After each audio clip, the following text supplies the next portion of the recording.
I've been teaching high school agriculture education for 23 years now. I've got 4 years left of teaching before I go into the world of the outdoor industry and conservation full time. What's going on, guys? Thank you for tuning into CRÜZR Radio episode 36. I am your host, Michael Brandon, and today I'm joined with my co-host, Mr. Hunter Harris. Our founder, Chad Rice, is on the mic, and our special guest for the day is Mr. Scott Cronin himself. On today's episode, we talk about hunting safety, ethics of hunting, and how do we get back to our roots as hunters. Let's get into it. What's going on, Scott? Not a lot. How are you all? Doing all right. Doing all right. Man. Just coming to the end of the workday, hopping on the pod. It's never a bad thing. So, No, podcasts are an amazing thing for people who want to learn more. And it's even if you get a podcast that you don't agree with all the audience and the guest, at least it keeps your brain engaged and thinking. So Sure. that's kind of describes me. My brain's always turning and always trying to become a better hunter, better person, and make the world a better place.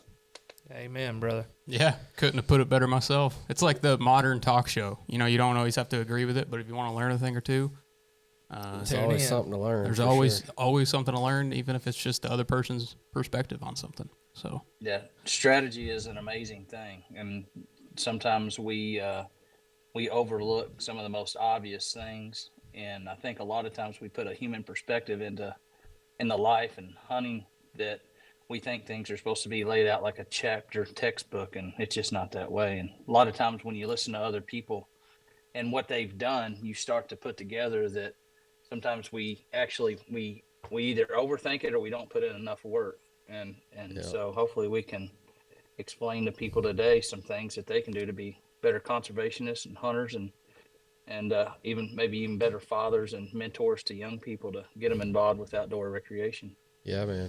absolutely. Well, why don't you go ahead and introduce yourself, Scott, for people that don't know you, and tell us about yourself. Yeah, I'm just an average guy. I live over in Western Kentucky. I'm 46 years old. I've been teaching high school agriculture education for 23 years now. I've got 4 years left of teaching before I go into the world of the outdoor industry and conservation full time. Outside of teaching school, I've been blessed in my life to work with a lot of different companies in ways of outreach and product testing, even to the point of working with curriculum to develop to teach people how to use products. For example, like the CRÜZR saddle. Yeah, man. And so over the years, I've just been fortunate to get to meet a lot of really good people, and I have had a strong passion to share and reach out a hand instead of maybe putting a hashtag or beating my chest a little bit to promote myself. And so it's landing me in positions like where we are today to get to talk and share with what we can do, like we talked about in the beginning, how to be a better person, how to get more people involved in the outdoors, and then in general, we all want to become better hunters, right? Yeah, Sure. that's right. Yep. Absolutely. And helping people become better hunters. And I know that you spend a lot of time with those kids getting them into the outdoors. I mean, you invited us up. Was that last summer or summer before? Yeah, it was last spring. summer. Yeah, last spring. Last spring, you Yeah. invited us up to an outreach day that you did for a bunch of high school kids, and man, it really opened my eyes to the person you are. And dude, I'm glad to be friends with you, man. And you know, it's been pretty awesome getting to know you and spend turkey camp with you. We did that this spring, and it was a pretty good time. Yeah, it was good. We Yeah. got to do the fellowship and the killing. Yeah, man. So, get you on some new dirt, and Yeah, buddy. the good thing is too, you've got an outstanding product, and there's kind of the trade show handshake. And I guess with people watching, a lot of the trade show handshake is where people come up to you like this instead of looking you in the eye and shaking your hand.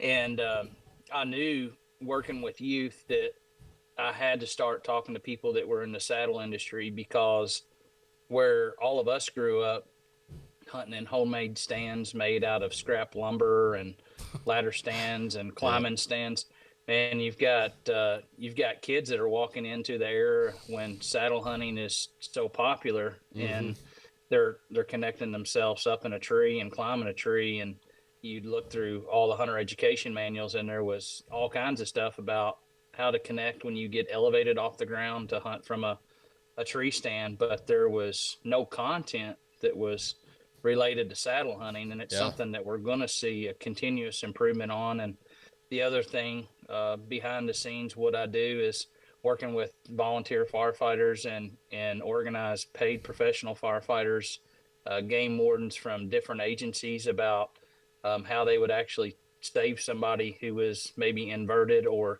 had a saddle situation occur where it wasn't necessarily the fault of the saddle or the equipment. It was just the fault of the users not being educated. So that's kind of where me and you connected together. And then when you come out for the spring, you realize real quick that I don't know if YouTube is really a better replacement for mom, dad, and grandpa, but unfortunately, that's the world we're living in right now. So I'm still an advocate for social media.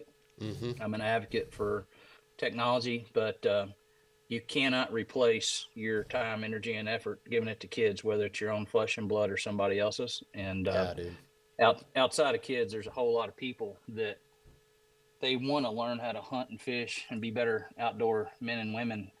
But the problem is, and this goes back to work that I used to do with Cabela's and other companies, I realized early on in being in an industry where mostly men are around, they will not let the words come out of their mouth that I don't know how to do that. Yeah. And so with my presence in education and working with so many companies, it's been easy for me to walk up to somebody and be pretty blunt and be like, you don't know how to do it, so why don't you just admit it and I'll teach you how. And so Fair enough. yeah, so a lot of ego involved there. There is. I have folks ask me all the time why I still teach, and I guess because I don't like putting too many pictures on social media of myself not killing anything with sunsets and sunrises in the background. I'm more worried about staying off the phone and putting animals down on the ground personally. So. Yeah, man. I mean, you're hitting a soft spot there for some people, I'm sure. But, I mean, it's very respectable because I mean that's not what it's all about, man. And I think we've lost our way in hunting. It seems like the older we get. I mean, I'm a little bit younger than you, and not quite. Haven't been hunting quite as long as you, but I mean, it seems like people are more they're more worried about likes and followers and stuff like that instead of why we actually do this. We do it to experience God's creation, and then also provide for our families, man, and just learn to be better sportsmen, woodsmen, and I feel like we need to get back to those roots, man, for sure. No doubt. And education's a big part of that too. It's a huge part of it because so many people hunt today for entertainment and a hobby to where it used to be a necessity of life. That's right. Yeah. And so if people ask me what my favorite season is, man, catch me on a good day of squirrel hunting, and I'll tell you, squirrel hunting is my favorite season. And ask me if I like duck hunting or waterfowl hunting better. It depends if we're sitting against a tree with a yelp in our mouth, or if we're sitting there blowing a duck call into a bunch of mallards. I mean, crossbow, mechanical broadheads, fixed blade, saddles, tree stands. I use it all. My garage proves it. My truck proves it. You have to. I think we have so few people who are really well-rounded outdoorsmen and women today. Yeah. They don't frog gig, they don't fish, they don't kayak, they don't canoe, they don't hike, they don't tent camp. But man, when you can do all those things, and when you can work with young people and put that arsenal together for them, with the amount of public ground and quota hunts and the ability of especially young people to have careers now where they can be mobile or travel or not even have to go into work. man, they can Yeah, hunt across this whole country, and that's they can right. hunt Yeah. into other countries, and they can do it because they're very self-sufficient individuals, and that's something too that has kind of happened in the last 8 to 10 years. Is there was this era of outdoor television that people really finally just got tired of, and people were glad to see folks just going out and killing animals, or not even harvesting an animal, but having a good time. And maybe their jacket didn't match their pants as far as the camo pattern, Yeah. or maybe the fact that they didn't care which firearm that they utilized or which bow they were using. It was a good change here in that past 5 or 6 years, especially after the pandemic and during the pandemic, just to see people jumping on social media and promoting just getting out and going hunting. Yeah, man. And I think that, people being away from their jobs and during the pandemic, I mean, it allowed a lot more people to get out and experience outdoors. And I mean, we're lucky to live in a country where we get to do that, man. And we have public land, and it's, it's a blessing for sure. But Yeah. going back to the kids, man, I feel like, you know, a lot of these kids nowadays, they're more involved with like social media and more worried about social media and they really don't have the people to get out there and show them like the outdoors, teach them the outdoors. So I think people like you, man, are very important to the future of this sport, and getting these young kids out and showing them the outdoors and showing them what it's about. And you being a person who is not on social media a ton, and it just it speaks loudly to your mission, dude. And it's it's very, very commendable, because we need more kids getting out in the outdoors. We need them, experiencing what it's actually about, how to be a better woodsman, how to be a better hunter. Because I mean, without it, our sport is gonna die. Yeah, and you run a company that you got to keep people safe. I mean, Yeah, man. you've got more than just kids that you got to educate. You've got to educate a man or a woman that's putting down their summit climber that they've been using for 20 years, and now they're basically looking at tackling, arborist style career Yeah, ropes, and whether they're going up or down, and then you've got the whole stressor, I guess, as a company, is making sure that if people do make modifications, that they're actually safe and approved. But going back to these kids and hunting and fishing, and it kind of relates a little bit of like where we even traveled this spring yeah, with our turkey hunting. There's so many different places to hunt, and there's so many different careers. I think everybody that looks at um, school, they really never enjoyed school. I mean, I see more kids and more people, more grown adults that hated school than like school. yeah, So I've tried to advocate in a way where young people can understand and realize that you may not get to hunt and fish for a living, but you may get to go work for a company. And because the fact that you can run a camera, or you can run audio equipment, or you can write, or you can assemble things, you can weld, whatever it is, you may be able to go to a company that revolves around hunting and fishing or mm-hmm, the outdoor recreation industry, and you can put your trade or your interest into play. And so I'll give you a prime example. I teach kids to weld, and that's one of the skills that a kid is going to leave me with, is that they can weld. Well, do they want to weld desks and tables together all day, for some factory, working with a MIG welder, or do they want to go and put together custom waterfowl boats, or do they want to be the people that are, maybe possibly putting welds on, hunting equipment that's needed. sure. Mechanics are needed. Good gunsmiths are needed. People to work on ATVs and side by sides and boat motors. Yeah, Um, man. all of those things, and besides just teaching hunting and fishing, and what I do, work ethic in this country is something that absolutely has to be addressed. And in my opinion, if you take a kid that's willing to get up at 4 o'clock in the morning and come in after the sun's gone down and drag a deer or pack of turkey or a mess of squirrels or some fish, out of the wild outdoors. Most of the time, those kids aren't afraid to get up with an alarm clock and go to work too. So, That's people right. look Yep. at what you and I do every day for a living, and sometimes they envy what we have, but they truly don't understand what it takes to be in the employed sector of education or hunting or fishing or whatever it is, because man, it's just not all roses. No, it's not. I mean, it is a grind.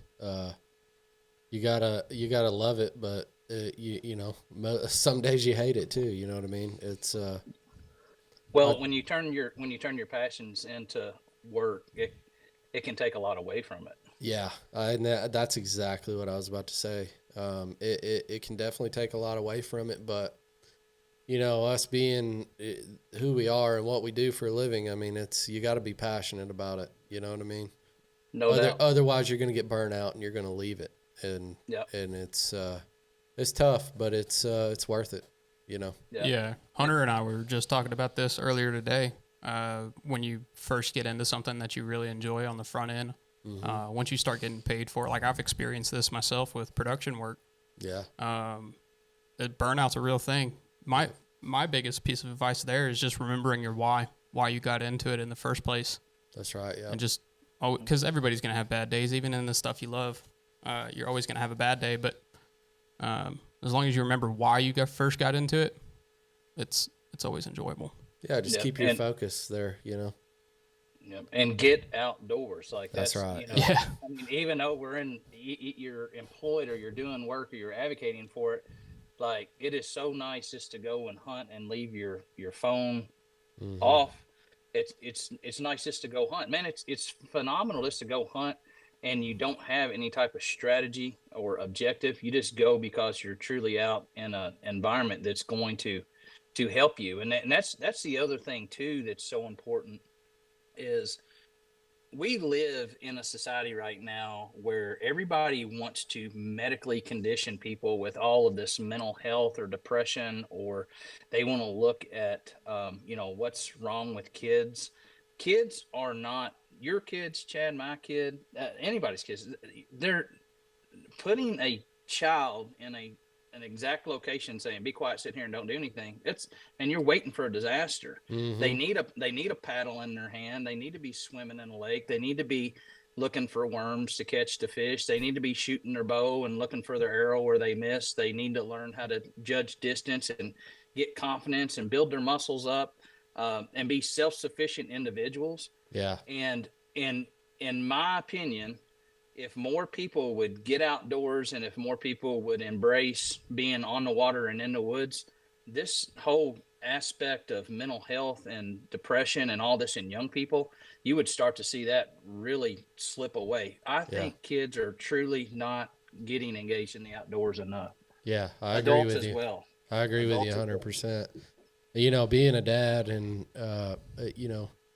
I've learned you got to give your kids an opportunity to fail, Get them out there, get them into something, and let them fail, let them just let them be kids. Yeah, let them be kids, man. Let them get dirty. Get back on the horse and let them learn how to do something. Build confidence, man. Confidence in anything you do, which takes trial and error. It takes failing to be confident and be good at something. And that's what our kids don't have these days. And no doubt. Hunting and fishing and being an outdoorsman and doing all the things that you just said, I mean, it can only help a kid's mental, stability. And we need to get kids back out there for sure.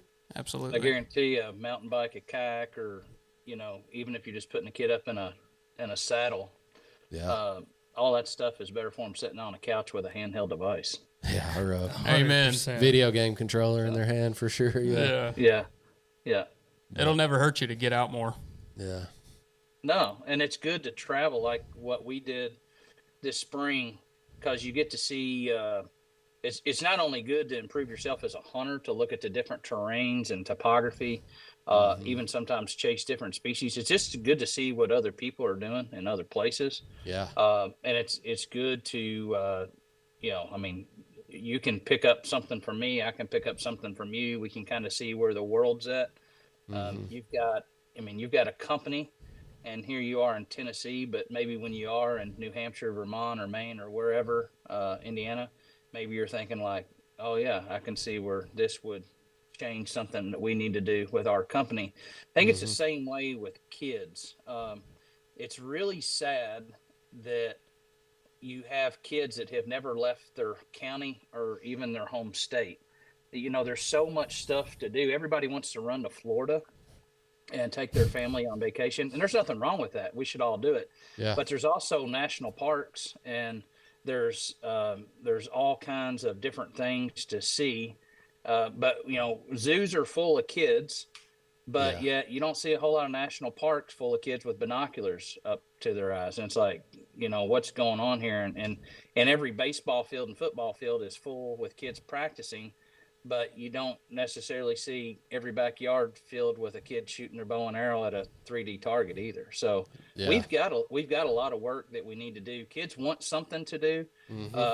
Nothing wrong with the sport of baseball and football and volleyball and all of that stuff, but we need to we just need to stay engaged and make sure that hunting and fishing is not taken out of kids' life. I mean, to me, that kind of sums up why I stay in the teaching business is, if I'm not here, where are they going to get it? And if I don't motivate young teachers coming into the profession, then where are they gonna get the energy or the motivation to keep this ball rolling? It's not just me.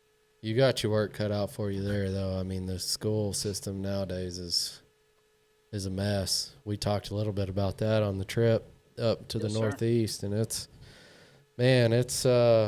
if there's any advocacy towards homeschooling your kid, it is now more than ever. You know what I mean? Yes, sir. And it's I don't know. It's a shame what the country's coming to, but we can just keep having hope, keep praying, keep being true to our beliefs, and hopefully something will turn around eventually. So yeah. Well, you bragged on me a little bit. I'll brag on you a little bit. I appreciate CRÜZR, supplying me as an instructor with the tools that I need to teach with, because that's another thing that we've got to realize and understand, that, and you all have probably seen it firsthand, especially in the business and traveling with the shows, is whatever kids are experienced to is normally what they pick up. Adults are really the same way, and it's no different with marketing. If I was teaching a mechanics class and my students go through my program and they use brand BY tools, and guess what tools they're probably going to buy whenever they leave my program? BY tools. That's because right. Because that's what they have experience with, and that goes back to teaching confidence and common sense. So it was no surprise when the saddle push really started, that people were basically, they would buy the first saddle that they really had a friend or a neighbor let them use. Yeah. And so I seen that early on with what I teach, and so no painting something that's not really there. Like I truly believe that you all had a product out of the gate from the very beginning that was the best of the best, and it was something that I felt like if I'm going to teach young people and other adults how to do this, besides just utilizing my equipment all the time and packing it and unpacking it and keeping things everywhere, I was like, man, I've got to get just a teaching and training tool set. And that's, if people want to understand what CRÜZR is all about, CRÜZR is all about helping young people. There's never been a time that I've reached out to you that you've not come through. Yeah, man. And that speaks volumes, Chad, because to you, Hunter, and everybody, because so many years in helping advocate and teach, you would be amazed at how hard it is to get equipment and funding to put on these things. And so, 2 thumbs up to you, not as a friend, but as a business owner.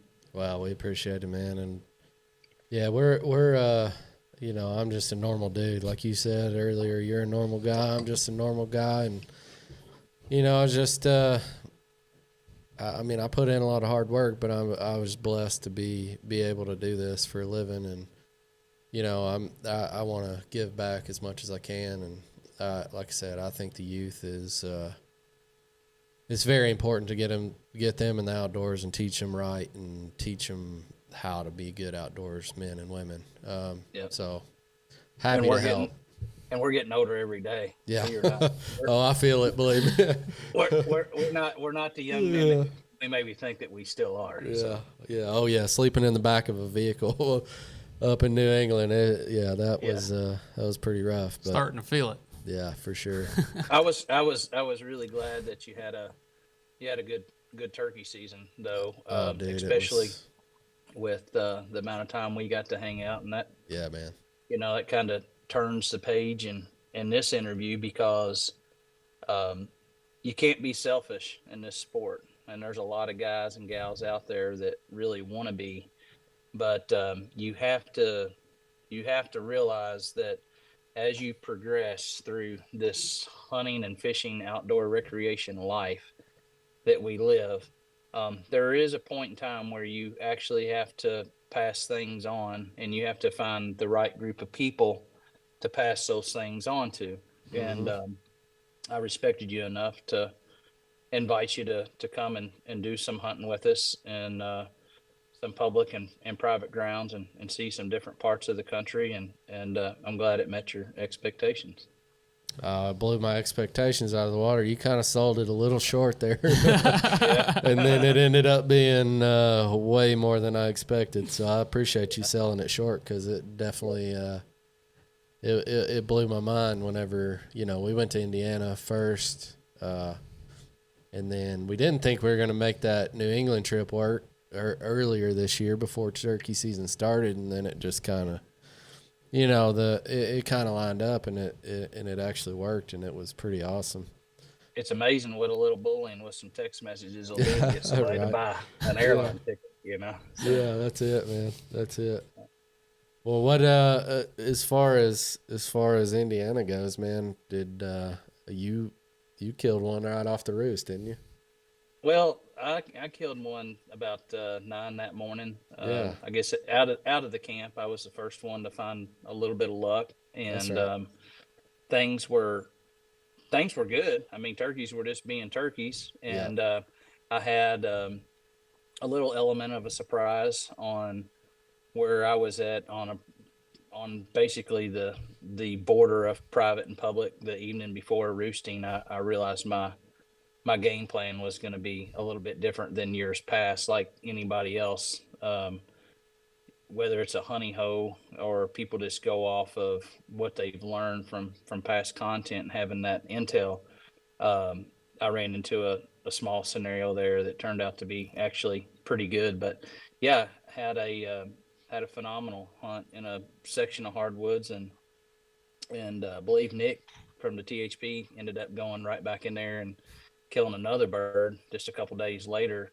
Yeah. And, so there was plenty of turkeys to be seen there in Indiana, and I can't remember because, we've slept since then, but I guess the conservation officer was there that come up and talked to us where we were having our base camp. And, he was telling us how turkey hunter numbers have increased on public lands in Indiana, but deer hunter numbers have decreased. But everybody got along. It was a good group of people. Yeah. It was a different range of ages and people from all across everywhere. But I think you would agree, there was not a single person in camp that was jealous or had an ego on whether someone killed first, didn't kill, or killed last. But we ended up having a phenomenal camp. We had pretty good weather, and you killed a hammer yourself. So yeah, I killed the biggest turkey I've ever killed there in Indiana.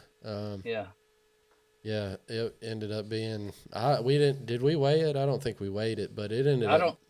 Yeah, I know we weighed one of those birds you killed in Maine. It was like 24 pounds. 24 pounds, which is unreal, especially for up there. I mean, like the one Jake killed and the two I killed before that, they were just maybe barely 20 pounds, if not Yeah. less. And then that hammer that I killed in Maine was, oh my goodness. Yeah. It was, Connecting the teaching to the turkey hunting. yeah. For the folks that are listening, hopefully the viewers and the listeners will understand that nothing ever goes perfect for us either. No. I don't know what has happened with individuals in hunting, but I'll just step out and say it.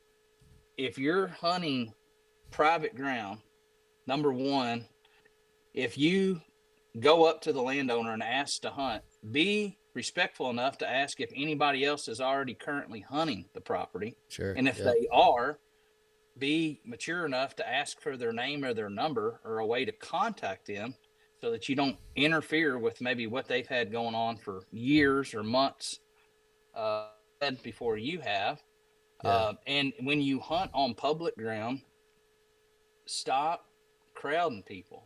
Yeah. And realize and understand there's thousands of acres. Some of those tracts are small, just a few acres, and some of them are thousands of acres consecutively put together. But we have, and we need to take responsibility for it. We have, me doing this podcast with you all starting the podcast, the innovation of a saddle, TSS, whatever it is, we have all done our part to contribute to more game being killed and more hunters hitting the woods on private and public ground. Yep. But if you hit it, if you go to a private or a public piece of ground, man, show some ethics and some manners. Because you ran into it. I ran into it just with a bird hanging at camp. But people want to crowd you. And this session we're having here to talk is not to complain. It's not to be the Nancy, but it is to help people. You know, hopefully we'll get into some content and give some tips and techniques. But one technique and one tactic is just have good character. Yeah. Because there's guys like me and guys like you that have had multiple bad experiences. Everybody's got money invested in gas and lodging and food and tags and license and time away from work or their family. So, you know, just respect people. And, you know, honestly, don't turn the blind eye. If you see somebody that's acting a fool on public ground or private ground, just set them in their place. Stop beating around the bush about it. Yeah, I agree, man. And it's, especially public land, it's been, it's definitely been frustrating at times running into people. And, you know, I mean, that's the thing about turkey hunting is, especially on public land, is you get a bird firing off, man, and it's, you know, you hear a bird gobbling, and that's the difference with turkey hunting from deer hunting. You hear that, and you can hear it from a long ways away. And, you know, there might be somebody else chasing that bird too, you know, and if you know, or you can tell that somebody has gotten there before you on that bird, man, back out and let them, they were there first. You know what I'm saying? Don't, if you see somebody parked in a parking area, don't come in, park on them and run in before them. You know what I'm saying? It's, we're all out there spending our time chasing these animals, trying to have a good experience, and that sort of stuff kind of ruins it. You know, it ruins someone else's experience. And I had that happen to me. You know, Zach from THP, he had that happen to him when we were all up there. I don't know if anybody else that was in camp had it happen to him, but it's very frustrating, man. Yeah, it's one thing to have a non-hunter complain about a hunter. Yeah. But when hunters are complaining about hunters, there's a problem. So, yeah, there's a problem for sure. You know, if you're experiencing that, then you know, you're not alone. But hopefully we can advocate for that, and I hope that people realize and understand if you're on a piece of public ground and it's season, and there is you know, there's a turkey gobbling, there's a pretty good chance you're not the only person that's hearing that turkey gobble. So, that's right. For That's sure. right. You know, that use some common sense, and you know, it's there's a school of hard knocks, and then then there's, we're on camera and audio, but there's also the world of reality. And I can tell you one thing, there's a whole lot of people that are walking around that think they're a lot bigger and better than what they are. And they don't realize and understand. They just don't understand what some people have done in their previous life and other responsibilities that they've had to uphold. And, that you get your butt beat down real quick and you get too smart on public ground, because we're past, with the ability to utilize the online mapping and the ability to realize and understand with educating yourself on podcast. And, most of us are not parking our horses in the woods. We have automobiles, and most of the time they're pretty big. You can see them. Yeah. Stand out pretty good. Yeah, they do. So people are like, oh, I had no idea. I'm just over it. I'm a good guy. I want to shake your hand, but I'm also to the point that I'm not afraid to send somebody down the road. Put them in their place. Too. Yeah, put them in their place. Right. So, and you're not one to do it unless they deserve it. I know that about you. So it's it's really people need to just respect other people. That's what it comes down to, man. Respect your fellow hunter. Yep. And stop moving in on private ground that people have without having the decency to pick up the phone and call the people that are already previously hunting it. It's just that simple. It's we can talk about moving in on somebody else's turf, on several different topics other than hunting, but we're all old married guys for the most part, so we'll just stick to hunting. Stick to your piece of dirt. Yeah, that's it. Yeah, it all points back to the golden rule. It just really does. Treat others how you want to be treated. If you're up in a tree, and would you want somebody walking up into your spot if you're hunting public land, or especially when they walk past your truck to get to you? Exactly. Yeah. And even if you don't see their truck, just be aware. Just be aware that for there's every reaction, there's a reaction. There's people. So just remember that. People get mad at you and tell you to walk back to your vehicle. It's not that they're bad people. It's just stop crowding people. It's happening too much. Well, and we're spending time away from our family, and we're spending a lot of time, and you don't get time back. You know what I'm saying? Yeah. So you're putting the time in to put the effort in to be successful.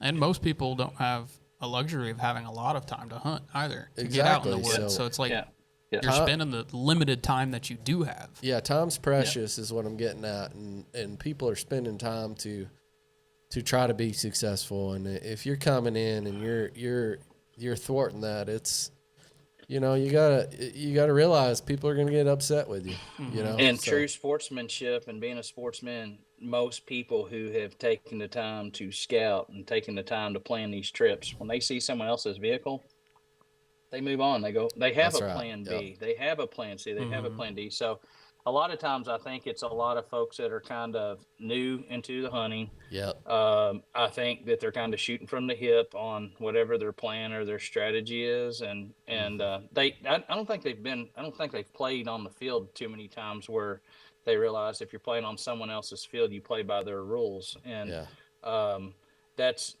just part of it. But well, it's also part of the fun of like trying to overcome those difficulties. When you're hunting public land, it's like, well, where can I go to get away from people? Where can I, that's part of the fun is getting out and seeing other places and really putting yourself out there and getting away from what you might normally do. Get out there and find that overlooked spot, or you know what I'm saying? And on a positive note, I've had just as many, if not more, positive experiences too, where I ran into another hunter on public ground, and I've shared information with him to help make sure they get their trip, in progress. Sharing intel and information is a good thing. Yeah. It's something that I am dependent on, and it's something that I'm willing to give back to other people. We did that when we were in Maine. Yep. There was, the first day you got to tag out, and honestly, those were, somewhat the general direction. I said, hey, go here. Mm-hmm. Those were areas that I would have gone to. That put me in a position where on the second day I killed my 2 turkeys. But it's good to see other people flourish and see success and have fun, because as you mature and the hunting process, it really gets to the point where you enjoy watching other people harvest the animals or hunt the animals more than actually when you get to hunt it. And it's really hard to understand that for some people, because I was that guy when I was younger.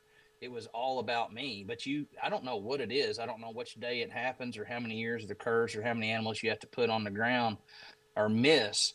But just all of a sudden one day, it's like, hey, I actually, instead of just having a hunting buddy, I actually want to share this with somebody, and I want to see them succeed in it. And you know that your knowledge and your ability to help them led to their success. And somewhere in there, your name's not written on the tag, and you're not taking your knife and cutting out the date. But somewhere in there, in a very humble way, without arrogance, you know that you're part of that successful process. Yeah, man.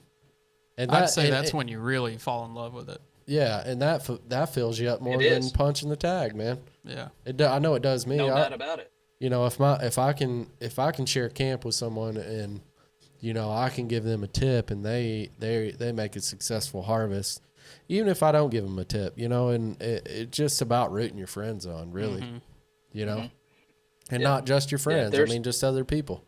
Like we all need to learn that we're all in this together, you know. We all want to see.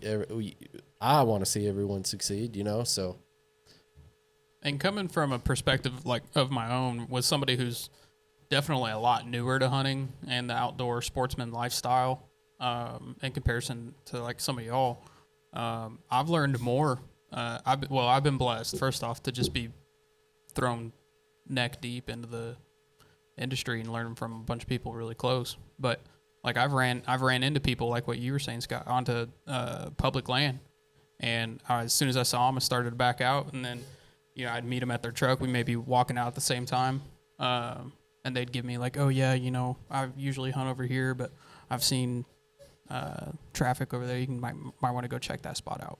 Yeah. And now whether or not that was them giving me a tip on like, hey, go check out that spot, you might get something. Or if it was really them saying, don't hunt over here. I don't know. But I had good experiences on public land. I hope I haven't ruined anybody's hunts by walking into them without me knowing. But, I mean, yeah, it's just about getting out there, helping each other with whatever you've got.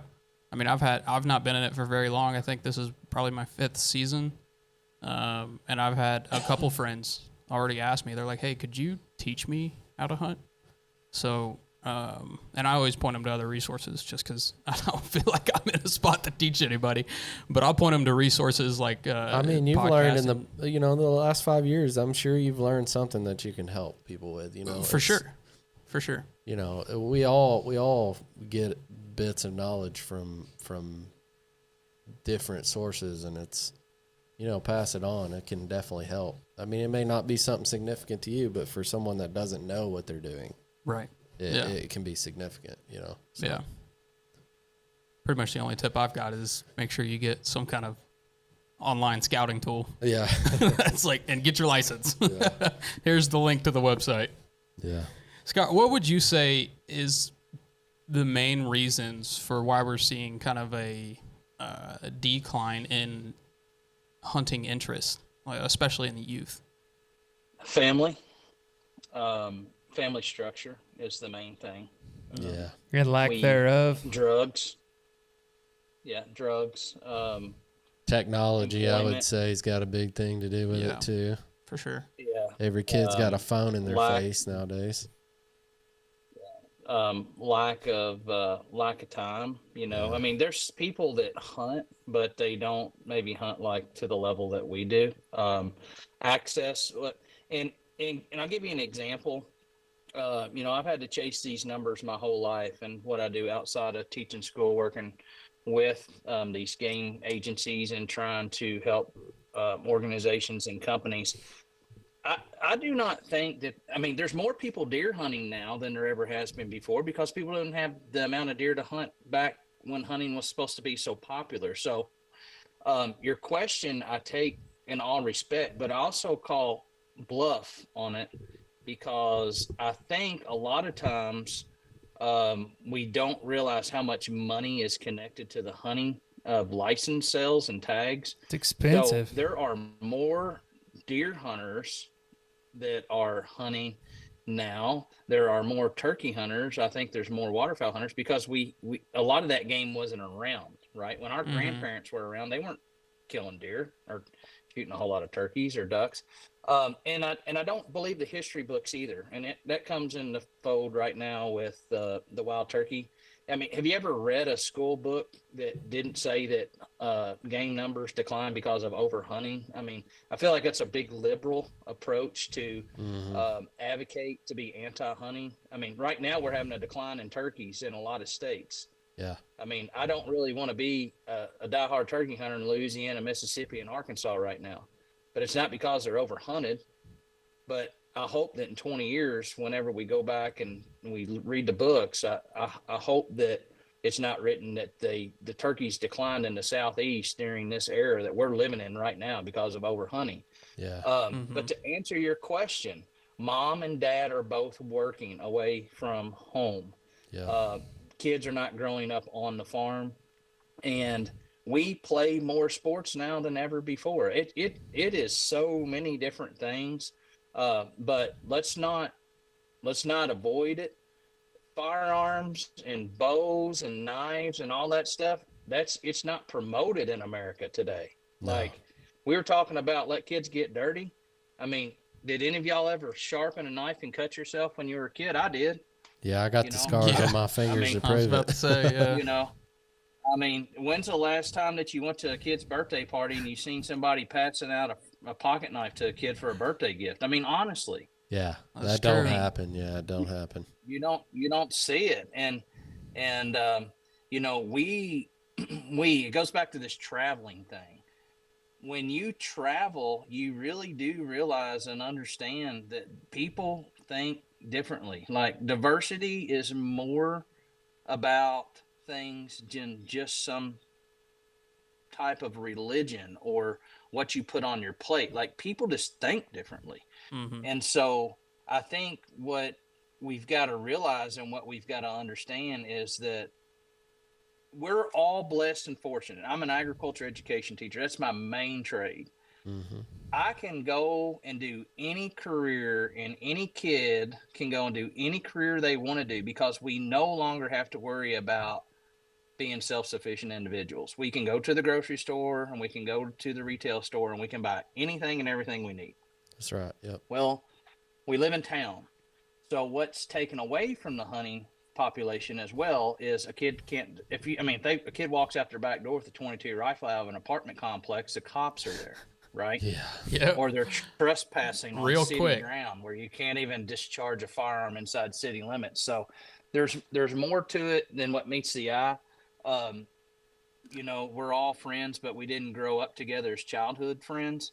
Yeah. But, you know, I don't see kids on bicycles going down to the local creek. I don't see kids underneath bridges, you know, smoking Marlboro cigarettes or trying to dip of tobacco. You know what I'm saying? Yeah. But all of those bad things that happened, there was a lot of good things that happened too. And that was catching crawfish and shooting bullfrogs and gigging frogs and Smoking Marlboros. Wading creeks. yeah, Yeah, no doubt everything. about it. I mean, and so I'm not saying that we need to promote everything that we did when we were younger, but man, we're raising a bunch of freaking sissies. I mean, true, if man. you really want to get down to it, I mean, people do not let their kids bleed, right? That's right, I mean, yeah. peroxide bottles need to be, they need to be under the sink. Like you need to be scrubbing gravel out from your skin. And I mean, when's the last time you seen a bunch of kids going down a hill, jumping a bike on a bunch of lumber that they scrapped together from a building site, and we're trying to be, you know, the next BMX pro? I mean, we were doing that stuff every day. Every day growing up. That's right. Every day. Every day. And then the other thing that was crazy about growing up is if your butt was around and you weren't busy, you were working. That's how I grew up. Cutting tobacco, slinging hay. Yeah, that's just it. So the minute that my work was done, if I didn't go find myself getting lost with a fishing pole or hunting or killing something, somebody was like, do this, do that. Yeah, That's putting right. you to work. And there wasn't no $14, $16 an hour job as a 12. You did it out of love. Yeah. You did it out of you're going to get beat down. You're not going to get. I mean, you're not going to get to live underneath that roof of that house if you don't do it. So Amen. it wasn't even a choice. But we never complained about it.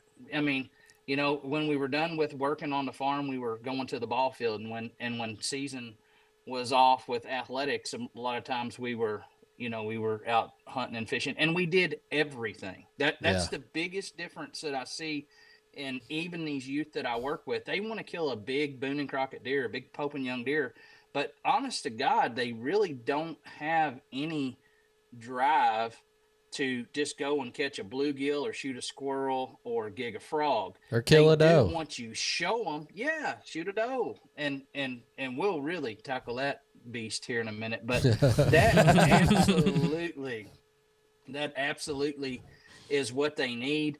But at the same time, schedules, even the kids that are hunting and fishing, I mean, how many times do you not kill an animal, or do you not hunt because you're like, well, if I get one, then I'm going to have, I got to be at this event by 2:00. We got this birthday. We got that birthday.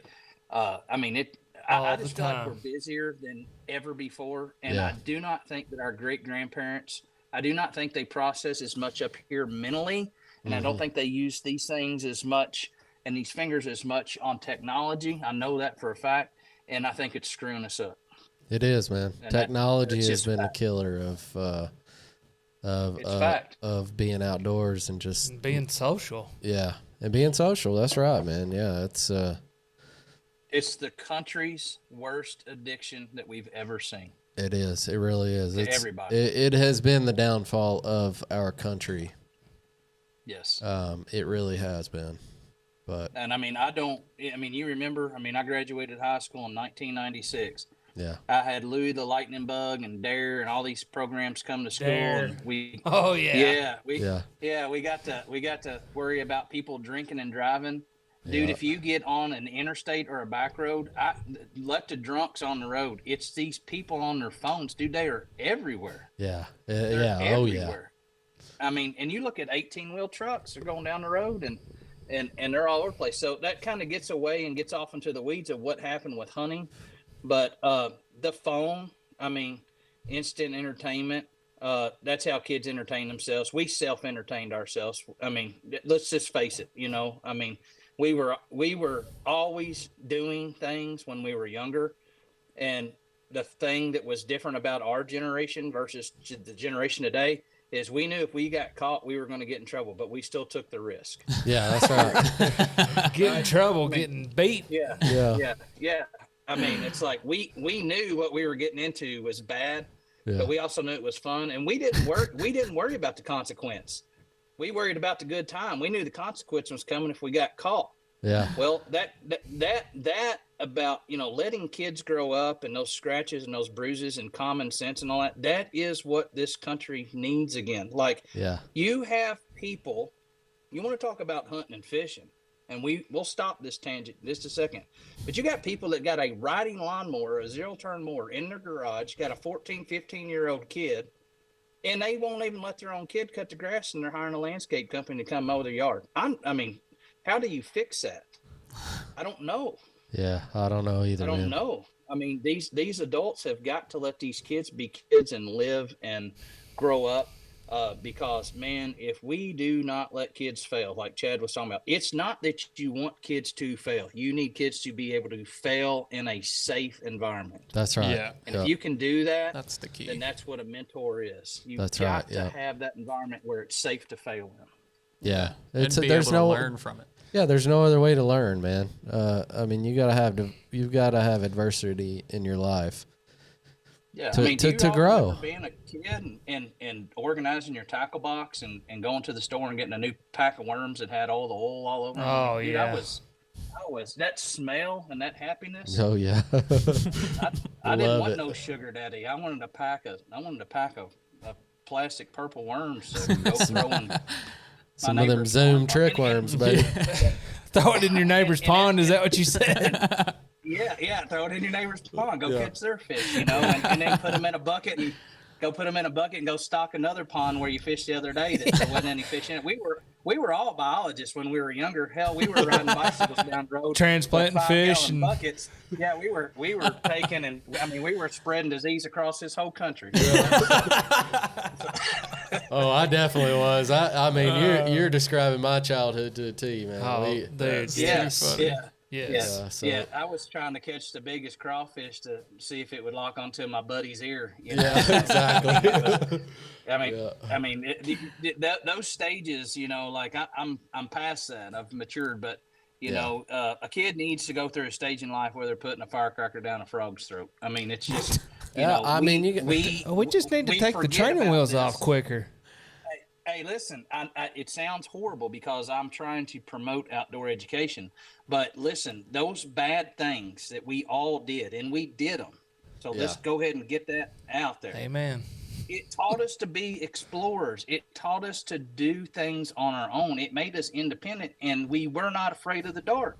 Yeah. Like, we were catching our own worms, and we were cutting. I mean, do you remember?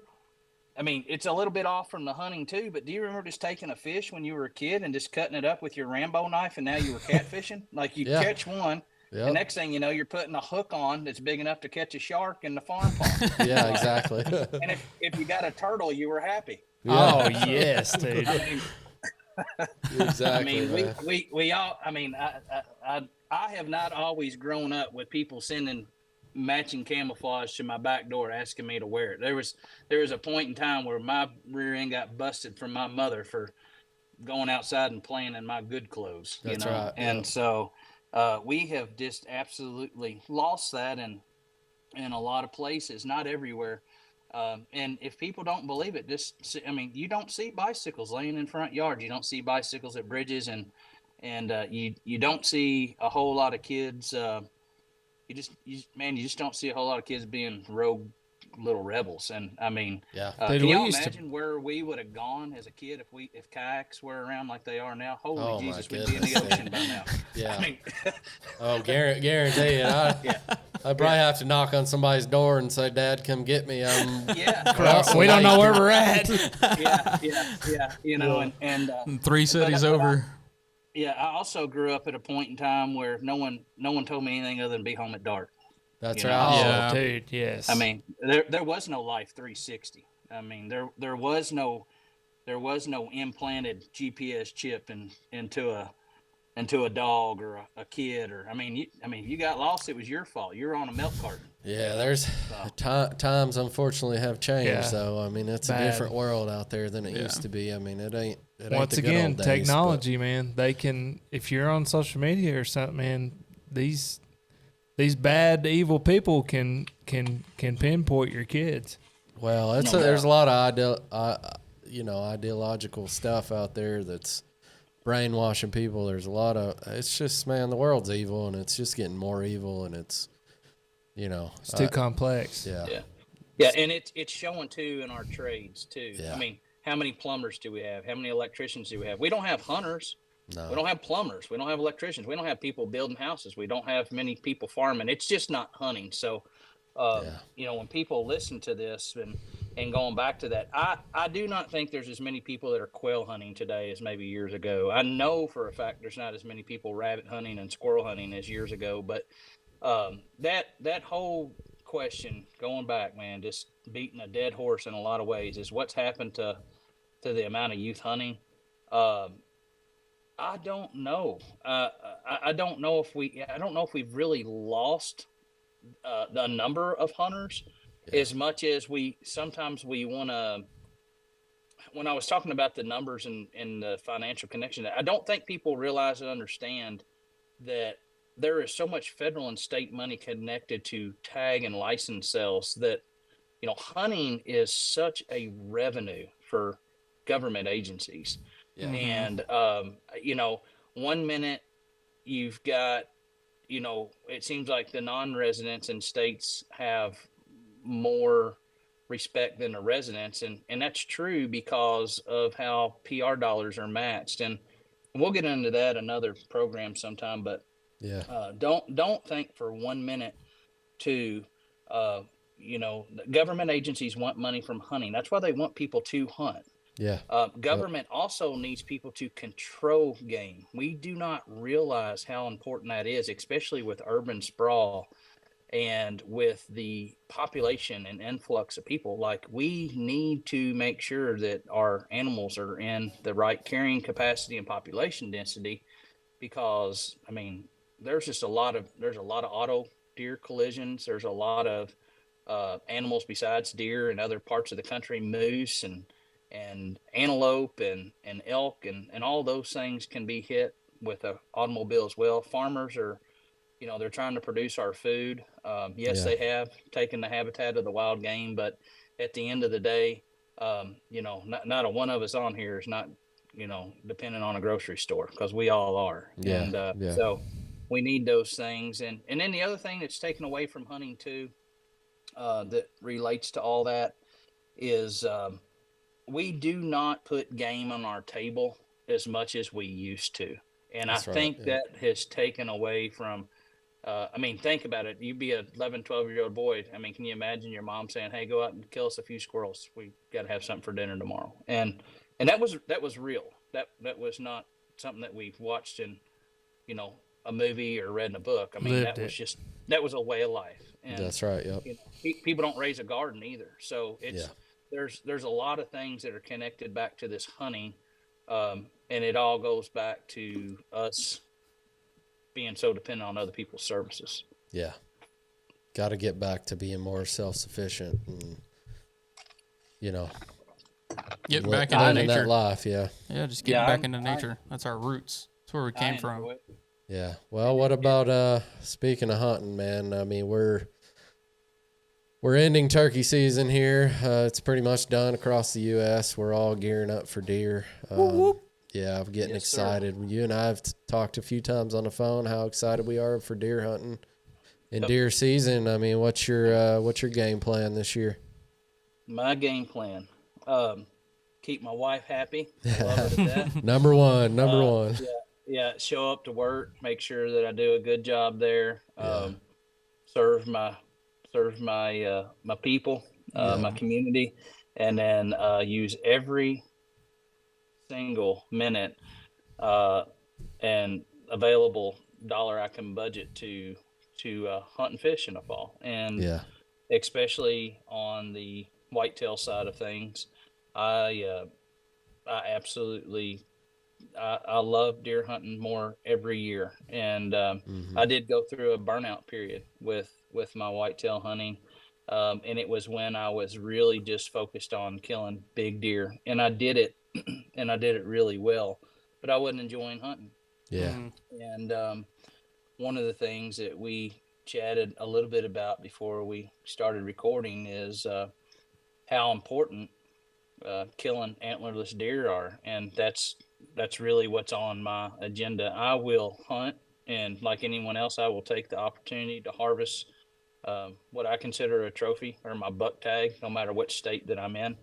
But my main goal is to to have mechanical broadheads in my quiver, and to have fixed blade broadheads in my quiver, so that I can shoot through vegetation, or I can shoot longer ranges, and to legally harvest as many antlerless deer as I can, for not only myself but others. One of the rows of my teaching and my responsibilities is teaching people truly the field to fork programs, how to process and butcher their own wild game. And I have learned over the years that when people, they talk about what their summer agenda is to scout velvet bucks or to gain access or to look at public ground, you would be amazed at how many farms I can hunt, and people that are listening or watching will be able to hunt. If you start off introducing yourself to a landowner as someone who's wanting to come in and control antlerless deer numbers. Yeah. I have killed some phenomenal bucks over the years on pieces of ground that I originally started hunting because I would introduce myself as an agriculture education teacher. And that was not to brown nose anyone. It just automatically, that's my connection through. And my first sentence wasn't, "Can I hunt on your farm?" I would like, Yeah. "Hey, you've got some nice Angus cattle here," or, hey, your beans look really good, or your corn looks good, or just tell them, say, hey, I drive by here every night, and I don't want to kill a buck, but you got 8 or 10 does over there in the corner of your soybeans or alfalfa. I would like to kill some. Yeah. Man, they take their hat off. I mean, there's still some good old farmers out there. They're not That's all right. Yep. flying drones and using GPS, believe it or not. But Yeah. they'd be like, you want to do what? Like, oh, all I ever gets these guys want to kill these horns. A lot of these farmers, they want us to kill the deer. We're both sitting and living in states where no matter what your background is in wildlife biology, this CWD situation is legit, and it's Yeah. going to impact this whole country. And when I go to Middle Tennessee, and when I ride around Western Kentucky, and when I ride around, period, when you go through a park, or you go up and down the interstate, or you ride through production agriculture areas, you shouldn't be seeing 25, 30 does at 4 o'clock in the afternoon. And there's a lot of areas that are like that. Yeah. So my main goal going into the fall is to make sure I harvest a lot of does, donate a lot of that meat to food banks, utilize a lot of those harvests to teach young people and adults how to process their own venison. Yep. And how good of a protein source it is. And as I do that, that perfects me to make a better shot on a big buck. It allows me to get more familiar with my setup. I get to meet more people. I have more land to hunt. I mean, Yeah. it's just a win-win situation. More So, confidence. Yep. oh man, yeah. I mean, you want to talk about shot placement and broadheads? You can listen to all the podcasts and all that stuff you want to. Go shoot 20 does, shoot them with 20 different broadheads. You'll find out real quick what works. Yeah. That's right. I mean, it's we are so people are spending too much time worrying about how heavy their arrow is, or what their front of center is, instead of going out and scouting and shooting their equipment. I mean, I know a whole lot of guys that have never super tuned their bows that shoot a bunch of big deer and That's a right, bunch man. of does. Yeah. And, Everybody's they love it. yeah, everybody's worried about the new and what's new, what's the best thing out there. Man, listen, for a long time, forever, our ancestors killed them with a stick and string with a rock point on the end of it. Yeah. You know what I mean? And you can anything you take out to the field, as long as you practice with it, man, you could be successful. I know a whole lot of people that got $2,000 in gear and can't tell you the difference between a white oak, a red oak, or a persimmon tree. That's And, what I'm saying, man. There's a disconnect there. Yeah. It's like, So get away from all that mess that Yeah. all the social media is telling you. All these YouTube hunters are telling you, like, Yeah. man, practice. Go out in the backyard, shoot 100 arrows a day, if you Yeah. can, if you got the time and the stamina. use phenomenal gear and Yeah. practice, but become a biologist of whatever you're hunting, because whatever Be a you woodsman. pick up on, whatever you pick up on, if you find a good spot where there's deer, guess what? It's probably a good spot to go squirrel hunting too. Yeah, And if you find a really good spot where a bunch of deer are coming out and browsing, it's probably going to be a good spot in the spring where turkeys are going to come out and strut. And just start putting it all together. And one of the goals that I have going in the fall is still to continuously get out there and walk and look at terrain, especially with the amount of rains and storms that we've had. I want to make sure that I know where the blowdowns are now and trees Yep. have been uprooted. I want to see where streams have maybe washed out. I want to see where water levels are. I want to see how much natural browse and vegetation is out there. I want to see what's changing, because a lot of times you may have a farm or a piece of public ground that you're hunting on and nothing's been touched on it, but you don't realize that, just 200 acres adjoining you over here, they're starting to develop it, or they're putting in a new metal building, and it completely changes the deer's patterns. I mean, it's yeah, one of the greatest benefits about hunting public ground, even though we talked a little bit about people's ethics, is it is nice sometimes to go to public ground, show up, not have to talk to somebody for 2 hours, and just get to go hunt. And I've had just as many interruptions on private ground as I have on public ground, whether it's agriculture or people walking, yep, just normal projects, fencing, people getting asphalt put down because they're tired of driving on a gravel driveway. I'm just a student of the game all summer. Yeah. I am jacked and energized for the fall. For so many different reasons. My nutrition, my gear, my exercise, my budget, all the extra money that I try to make to put, tags in my back pocket or put gas in my vehicle, perfecting my lodging or my camping setups or shopping hotel prices. All of those things is what's going on right now. Yeah. And at the end of the day, it doesn't matter if you go to Academy or Shields or Cabela's or Bass Pro. The thing that I need the most is the same thing that everybody else needs. I need time. I was gonna say and that. and Yep. and so that's really where I'm chiseling out my fall hunting schedule right now, because I can't buy time, Nope. and I don't have the luxury of being a father and an employee, um, and a brother and friend to others. I don't have the luxury just to be selfish with my time anymore, and I used to. Yeah. And that's another thing that is very important for the younger hunting community to remember, is your entire hunting lifestyle is either going to change or you're going to go through a divorce, because as you develop and you start to have a family, there is more to your hunting season and your strategy and your plan than this me, myself, and I. Yeah. And so it becomes a crazy equation to try to solve. So Yeah. that's what I'm up to for now. Yeah, man. That's well said. I mean, yeah, definitely remember happy wife, happy life. You know, it's I've learned that the hard way for sure. But I tell you, I'm super excited too, man. I leased a piece of ground last year that we're actually about to start really doing a lot of work to here next week, taking the tractor out there and doing a little planting, a little bush hogging, and really walking the property really well to try to see what and where and how the deer are using it.